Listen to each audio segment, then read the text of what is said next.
இசைமழையில் நனைய நீங்கள் தயாரா? என்ன வாய்ஸ், என்ன அழகு. என் மனசு என்கிட்ட இல்ல.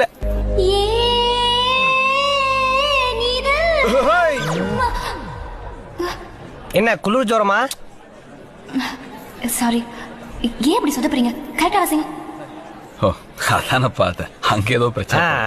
Okay okay.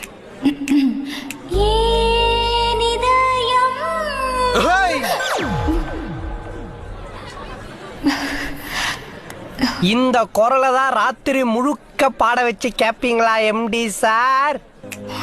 அந்த நேரம் அந்த நேரம் கண் பார்த்து போன நேரம் ஏதோ ஆச்சு. வந்தாச்சு அப்பாவின் திட்டி எல்லாம் காற்றோடு போயே போச்சு. ஒசானா என் வாசல் தாண்டி போனாலே ஒசானா வேறொன்று பாடிக்கிட்டே இருக்க.